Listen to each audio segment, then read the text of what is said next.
Yang memporak-porandakan sebagian wilayah Filipina dan membuat ribuan warga negara Indonesia yang tinggal di sana pun ikut terdampak. Kita sudah terhubung dengan Widya Rahmanto yang merupakan kuasa usaha ad interim dari KBRI Manila. Selamat sore menjelang malam, Bapak.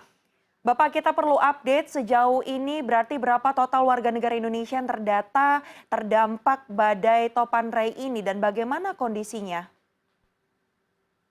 Oke, selamat sore menjelang malam. Eh, Mengenai total warga negara Indonesia yang terdampak karena Topan Ray atau Topan Odette, saat ini yang kami miliki adalah sejumlah 31 itu di wilayah Cebu dan di wilayah Mindanao Utara itu ada sekitar 10 orang.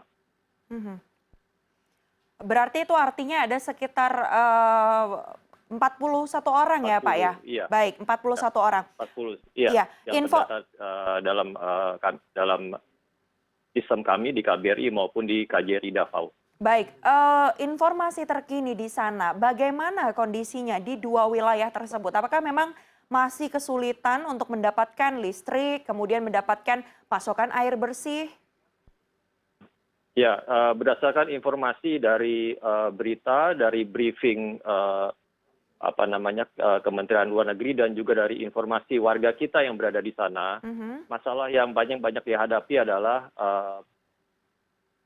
kesulitan akses listrik, mhm, kemudian komunikasi, mhm. dan juga masalah bensin. Oke, Jadi mereka harus mengantri untuk membeli bensin mhm, dan juga air bersih. baik. Gitu. Itu Empat masalah utama yang dihadapi oleh warga kita di kedua tempat itu. Baik, 41 orang tersebut, apakah kemudian mereka tetap tinggal di rumahnya ataukah harus memang pergi ke satu tempat yang menjadi tempat mereka mengungsi, Pak? Ya, sementara yang informasi dari mereka, mereka tetap berada di tempat Mhm, masing-masing. Sebetulnya kondisi mereka baik-baik saja saat mhm, ini. Cuman mereka harus mencari akses untuk air minum, mhm, dan juga kalau mau telepon mereka harus keluar mencari signal, mhm, dan juga untuk listrik mereka juga harus mencari tempat-tempat yang memang menyediakan fasilitas mhm. listrik begitu. Baik, mungkin Bapak bisa gambarkan kondisinya kepada kami semua di sini. Gambaran wilayah, dua wilayah yang terdampak tadi. Antara lain Cebu dan juga tadi satu daerah yang juga Bapak sampaikan. Itu gambaran lokasinya seperti apa sih Pak? Hingga kemudian kesulitan untuk mendapatkan air bersih dan juga listrik hingga saat ini. Iya, jadi Tovan ini masuk dari sebelah timur ya, dan mereka menerjang wilayah tengah daripada Filipina. Mhm, Jadi dari tempat-tempat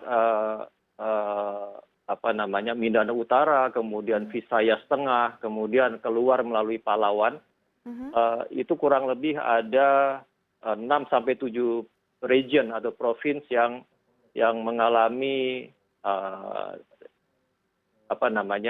terdampak dari Tovan ini. mhm, Dan kondisinya memang tidak semuanya, hanya di beberapa titik-titik khususnya yang di wilayah-wilayah dekat pantai, ya, mhm, dekat mhm, pantai. Itu yang memang secara masif terlihat hancur rumah-rumah, kemudian mhm, jembatan dan juga jalan-jalan termasuk pelabuhan-pelabuhan yang berada di situ juga mengalami kerusakan.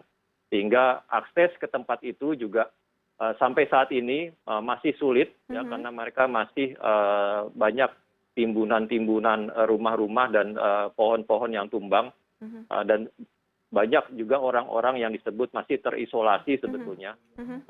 karena kondisi tersebut. Baik, termasuk Jadi di kalau antara dari mhm. jumlah orang kurang lebih sekitar hampir 2 juta orang yang terdampak Mhm. dari Tovan ini. Baik, kemudian dari 2 juta orang, 41 di antaranya adalah warga negara Indonesia. Tadi disebutkan oleh Bapak bahwa aksesnya ini juga kemudian terputus ya Pak ya, sehingga memang Ya. perlu cara tersendiri untuk bisa memberikan bantuan, memberikan pendampingan bagi warga negara Indonesia yang terdampak. Lalu apa yang dilakukan KBRI? Pendampingan seperti apa dan bagaimana kemudian upaya yang dilakukan untuk bisa memenuhi kebutuhan dari warga negara Indonesia kita yang ada di sana? Ya, langkah pertama yang kita lakukan adalah memberikan himbauan kepada mereka. Mhm, Ya, kita punya komunikasi melalui jalur WA Group mhm, dan juga perwakilan kita di Davao juga melakukan komunikasi pada saat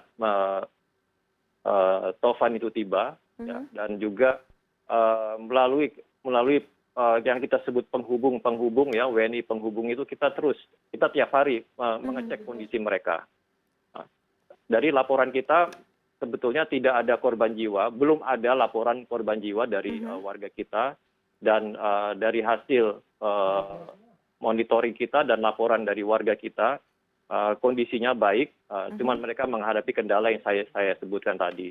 Baik. Eh, kita sampai saat ini masih melakukan assessment, Mhm, kira-kira bantuan apa yang kira-kira bisa dikirim ke mereka dan mhm, memang dibutuhkan yang sifatnya emergency. mhm. Ya begitu. Ini yang kita terus berkomunikasi dengan kawan-kawan kita WNI yang berada di lokasi.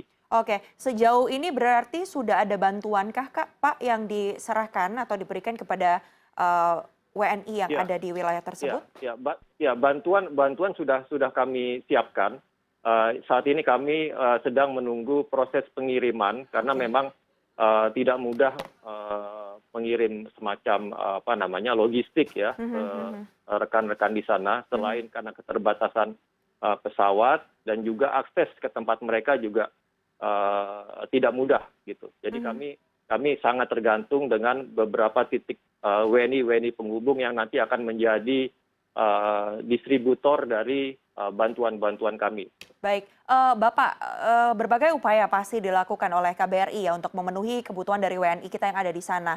Tapi memang, perlu, cara tersendiri ya Pak untuk bisa memastikan logistiknya sampai di sana. Nah, sejauh ini berarti, warga negara Indonesia dan juga warga negara, Filipina dan warga lainnya yang ada di, wilayah yang masih terisolir, sejauh ini mereka memenuhi kebutuhannya seperti apa Pak? Apakah ada posko-posko begitu yang disiapkan oleh pemerintah setempat Ya, untuk memenuhi kebutuhan mereka? posko ya, tentunya ada ya. Oke. Jadi tetap mereka tetap mempunyai akses terhadap yang tadi sebut listrik, air dan tapi memang semuanya itu sangat terbatas Mhm, ya, dan posko-posko yang disiapkan oleh pemerintah mhm, maupun NGO juga sangat membantu, tapi mhm. karena keberadaan mereka rata-rata bukan di tempat yang sangat terpencil gitu ya. Baik, Jadi baik. mereka relatif lebih mudah misalnya Mhm, untuk membeli mhm, makanan, bisa mhm, ke supermarket, tapi antriannya panjang, membeli air juga mhm, antriannya juga panjang begitu, dan juga dibatasi. Jadi tetap mereka bisa makan minum secara normal, mhm, cuman memang perlu effort ya, perlu usaha. mhm, Karena memang tadi yang saya sebutkan akses dan adanya keterbatasan terhadap mhm. fasilitas-fasilitas yang disiapkan oleh pemerintah.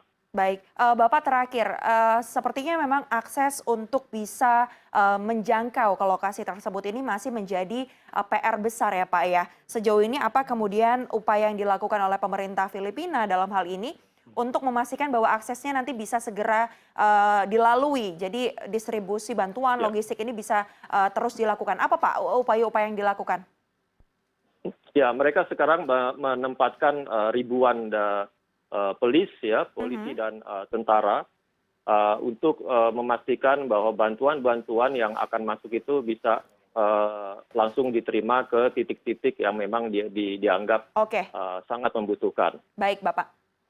Baik, kita sama-sama tunggu nanti perkembangannya seperti apa dan kita harapkan pasti kondisinya segera membaik ya Bapak ya. Dan sehat Ya, serta selamat mudah-mudahan. selalu bagi seluruh warga Filipina termasuk diantaranya warga negara Indonesia. Terima kasih banyak Bapak Widya Rahmanto sudah bergabung bersama Terima kami kasih. pada malam hari ini. Terima kasih Bapak, sehat Ya, selalu. terima kasih. Selamat sore. Selamat sore.